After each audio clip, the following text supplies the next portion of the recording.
Hello and welcome to Fan Formula on the weekend or after the... I can't even freaking speak. We'll start again. Mulligan. Fan Formula after the German Grand Prix. Touch interesting. Um, Due to the interests of good taste and time it takes to do. Not gonna have not another slightly insane Williams Overture video. The last one the last one's at about 5 o'clock in the morning, so I couldn't do that. And this one I've got something important tomorrow, so this is being recorded before heading off to bed. Um, so not much time to do it. But we'll go on to the questions. We saw plenty of incidents across the weekend. Are there any additional safety measures you would want to see introduced? It's a tough one really, because it depends on the incident. No two incidents are the same. I mean, when you see a car go upside down, for example, taking Felipe Massa's incident, I won't make many comments on it simply because I recognise as a Williams fan, I can't separate my bias of being a Williams fan away from the situation. I partially agree with what Martin Brundle said, that it's just a racing incident, but there's that Williams part of me that won't let the fact go as a Williams upside down that the Uber fan, the slight Uber fan, no matter how level you try and think you are as a fan, there will be that Uber fan part of you that will be like, no, not his fault, not his fault. No, so I can't make that many comments on it. But the point is, the incidents, they're not the same, so it's kind of difficult to say what's the right thing to do. And some instances, like if a car catches fire, that could simply depend on how that team has elected to package that car. So you're then having to start telling people you can't package this in this close to the turbocharger, you can't put this next to the wastegate, you can't put this next to the manifold, you can't have your fuel cell there, blah blah blah. So it depends on the incident. I think perhaps the most difficult one would be, I didn't quite catch where was it Van who caught fire, because the stream I was watching died. When I saw the Mercedes heading off in the distance, I was like, okay, I've had enough of Minecraft now, so I switched over to my Xbox and played, I think it was Grand Theft Auto Online I was playing, where I earned about $25,000 in a mission and had enough money to buy about 3 bullets. Anyway, I didn't see the incident of Vern catching fire, so I don't know quite what happened there. The Sutil spinning on the stream, again, I didn't quite see that all happen, because the stream was just, the video was lagging behind, so the audio was in sync, the video was behind, so I didn't see the incident. But where it happened, there could be something better done. I guess they need to have. Appreciate it's difficult to get more marshals to do the jobs, because it's a lot, as I understand it, a lot of it's just voluntary, and a lot of people do not have that sort of time spare to volunteer, and it won't be very altruistic if it was just have some money to come do it, have some more money to come do it. But maybe they could do with running more drills and just getting more marshals in places where accidents don't happen very often, simply so they're not caught off guard as much like they were with Sutil spinning. So I guess perhaps the additional safety measure would be more same sort of more marshals in general, because that's never a bad thing, but perhaps more marshals in places where accidents don't happen very often, and maybe something on the pit wall that enables lifting. It's one of these ideas that makes more sense in your head, because there's no finance problems, there's no physics problems there, but maybe some sort of crane system near the pit straight, or on the pit straight, that can just crane a car away quickly as well, if that were to happen. So it's kind of tough to say whether there should be any. They're pretty on top of it at the moment, but additional safety measure, really, perhaps a few more marshals, and like I say, in places where accidents happen very often, so they're not caught off guard. Question 2, are the empty grandstands a worrying sign, considering the volume of German drivers' teams in F1 versus the interest of fans? It could be worrying, certainly so, because whilst any nationality, any country would like to see one of their own win, and particularly one of their teams, one of their engine, well, it's the same thing, but in the Mercedes situation, it can get boring. I'm sure if Jenson Button or Lewis Hamilton, well, I'm not a fan of Hamilton, so I guess if I much prefer Jenson Button, but for instance, if Jenson Button was to win every race, or if Williams were to win every race, whilst I'll be like, yay, there'll be a bit of me like, yeah, but a bit more competition. I want to see it being challenged. I want to see the challenge. It makes it a bit like how Nico Rosberg was, really. I think that's what the problem maybe is. The fact, it's great to see the car being that dominating, but it's difficult when there's no fight, if that makes sense.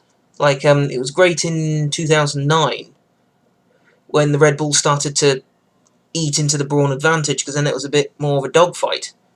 And parts of 2010, 11, 12, when McLaren and Ferrari were able to sort of partially get near the Red Bulls as well. Whilst it wasn't that often, it was at least the hope. It could also be simply down to bad marketing. People might not be a fan of seeing Santander everywhere. I know I wasn't, simply because I can't say.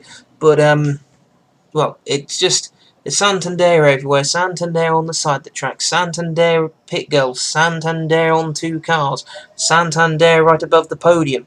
I don't think we need a Santander trophy as well, but that's a separate rant. I think it could possibly, but it could be bad marketing. Could be tickets are too expensive. So, heck, even people might be like, the weather's not going to be good enough. It's going to make it a horrible weekend. But one I don't want to remember. Again, like with the first question, there's any number of factors that could be the problem. It is a worry whenever the grandstands for such an event are emptying or partially empty if they've never filled in the first place. It might be worthwhile for the German for Formula 1 to review, just in case, ticket sales were down or tickets were higher compared to previous years. But it is something that perhaps shouldn't worry about, but certainly something we should take notice of for now.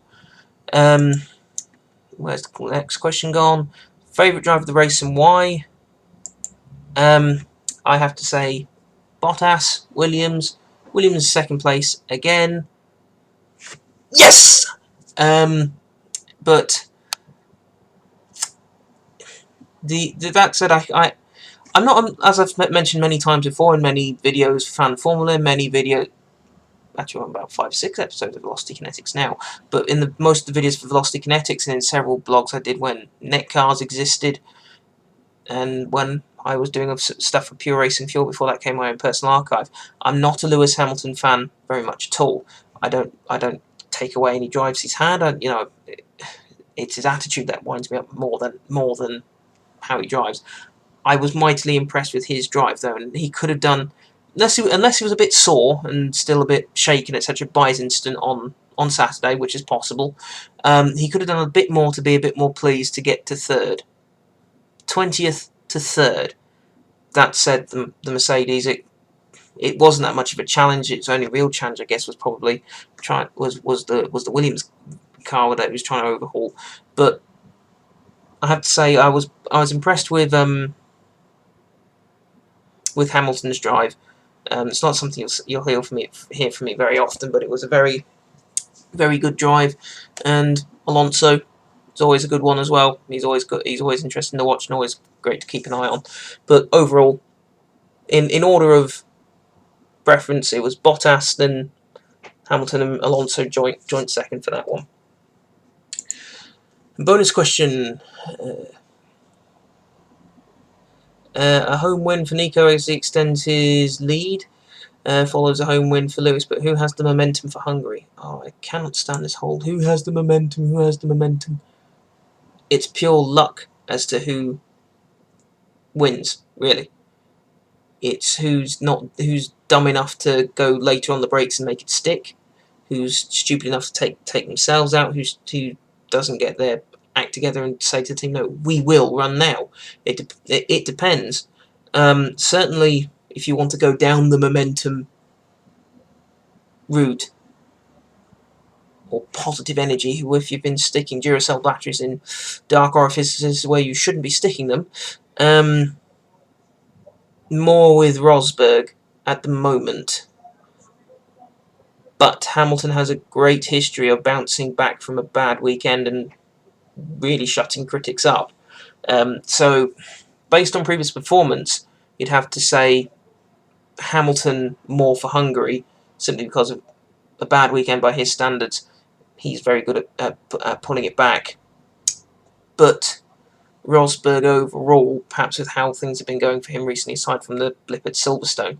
That said, though, whilst Hamilton had the momentum at Silverstone, Rosberg retired. We don't know whether he might have just done a decent thing and let him win his home race by lifting off the throttle, letting him past and spawning a race. We don't know. It's a question, an equation that has no answer. Momentum, you could say, is also with Williams. String of good results. One that I'm, as I've said many times, I'm very pleased with. So you could say momentum is with Mercedes and Williams really at the moment. As to which order it goes in, I couldn't say. Well, Williams, it has to be Bottas really. Doesn't going for his first podium as a third, and then going up to a second and taking a second again. So, but in the Mercedes camp, I don't know. In many ways, as harsh as it sounds, I don't care very much.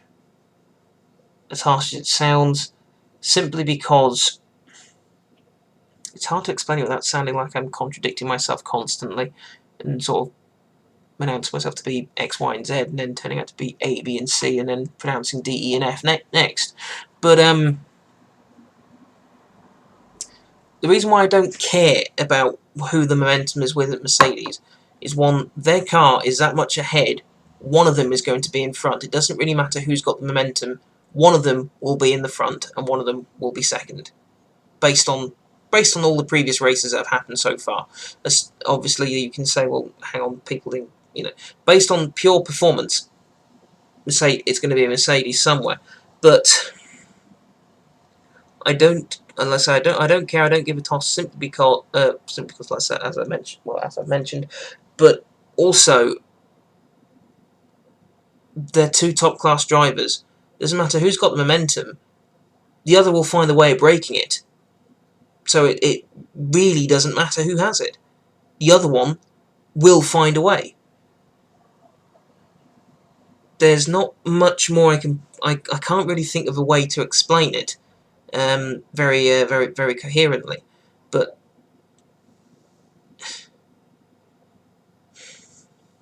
well, it's to explain it without this sounding like I'm just repeating what... It will be repeating what I've said, but repeating it nearly word for word rather than trying to expand on the point. You've got a seasoned driver in Rosberg, a multiple race winner, someone who's raced against one of the best, well, actually, statistically, the best. I say statistically because we don't know how much of Schumacher's career was, Ferrari particularly, was manufactured, but nonetheless, he's had the best for a teammate, and Hamilton's been up against a strong teammate in the form of Alonso. He's been up a very strong teammate in the form of Button, and to an extent, Kovalainen was also quite a challenge as well. So they're both drivers who know what to do. They're both drivers who know how to win. They're both drivers who have raced with teams that have at times not had the best car, and they've dragged a performance out of it that flatters it. They've been with teams that have at times both really well and truly cocked up the design and cocked up the way they've done things. So they've both got the experience. The only difference is Hamilton's got a championship behind him and Rosberg doesn't. But Rosberg's got the experience of coming up through Williams, which at the time was FW 28, 29, I think he came in at, and through FW 28, 29, he's been at least from FW 28, 29 to FW 31, which none of them were particularly fantastic cars, to be honest. But he's got the experience of losing behind him, if that makes sense. He knows how to lose. He can take comfort and solace from that. Hamilton doesn't quite have that. You can see every time he doesn't do very well, he's not keen on it. But they know how to get back on track. They know how to get back to the front. So that really doesn't explain it how I want. But I hope the people who watch the fan formers, I don't know how many people watch mine. I'm not bothered that much who does. I hope the people who watch it can appreciate the point I'm trying to make and failing quite a lot, and I've spent, by my count, at least 5 minutes on this one question just trying to explain a point that I can't really explain. There's not a lot more I can add on to that, so I'll have to stop this now. Everyone has a good week, and see you next time for Hungary. Maybe I'll go back and have another green screen one. I should have my new computer by then, which would be nice, but who knows. Try and have a successful week at work. Well, not successful, problem-free. We'll see. And got something important on tomorrow, which involves a fitness test, which I'm nervous about. I am quite a fat person. I've been losing weight, but I'm not the most svelte of people. And I've got to do a bleep test, which, I say, someone who isn't. Everyone says, "Oh, it's easy, it's easy, it's easy," but the people I keep asking I make at least 2 of them. So we'll see. Fingers crossed. Maybe a bit of divine intervention as well. But anyway, take care of yourselves. We'll see you for the hopefully see you for the next one. See you later.